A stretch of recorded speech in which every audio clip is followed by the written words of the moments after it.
Yesterday, as I was typing the keywords to my speech about Kaliningrad, I noticed the title to Owen's presentation about the Curonian spit. I had never heard about it, and so I looked it up. And it turns out that the Curonian spit is part of Kaliningrad, which is the topic of my speech today. So my conclusion is, great minds think alike. What is Kaliningrad? It's a tiny Russian exclave on the Baltic Sea, wedged between Poland and Lithuania. So it makes up less than 1% of the total size of Russia. It's comparable in size to Northern Ireland. A bit of history. After World War II, during the Potsdam Treaty negotiations, Stalin demanded that Russia got the northern part of Eastern Prussia. It was a German territory.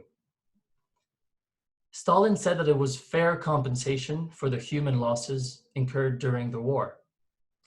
17 to 20 million Russians died during World War II. So the Soviet Union suddenly gained access to the ports of Pillau and Konigsberg.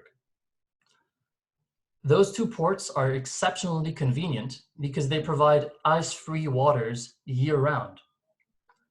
Unlike Russian ports further north, those usually are covered in ice 3 or 4 months out of the year. Kaliningrad is now home to the Russian fleet of the Baltic Sea, the military fleet. In the 1990s, Russia didn't pay much attention to Kaliningrad. Since the collapse of the Soviet Union, Russia now has to cross 3 borders to get to Kaliningrad. Everything changed, though, in the early 2000s. That's when Latvia, Lithuania, and Estonia, the 3 Baltic nations, joined the EU and NATO. And that move really irritated the Russians. The 3 Baltic nations, they used to be part of the Soviet Union. They spoke Russian, they used to be comrades. But now they've loosened ties with Russia and they've started to adopt Western customs instead. In response, Russia began to militarize Kaliningrad. And they really began to militarize it like nobody's business.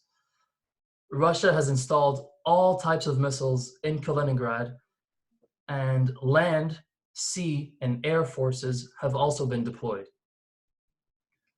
As a result, Kaliningrad is now starting to appear as a possible theater of a clash between NATO and Russia. NATO's main vulnerability is the Suwalki gap.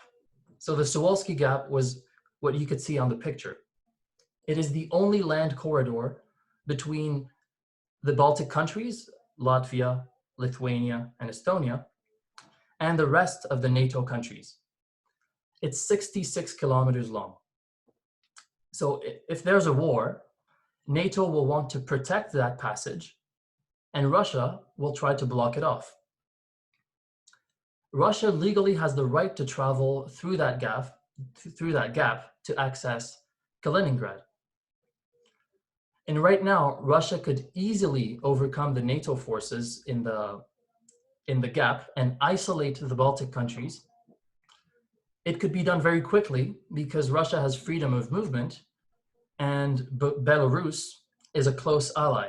So as you can see on the picture, there's Kaliningrad, and then the gap, the corridor, and then Belarus, which is, for all intents and purposes, a part of Russia.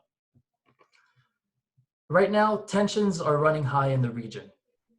Major army exercises had been scheduled for 2020, but they've all been canceled because of coronavirus.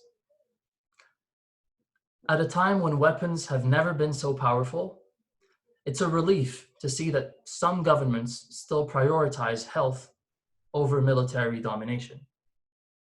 Thanks for listening.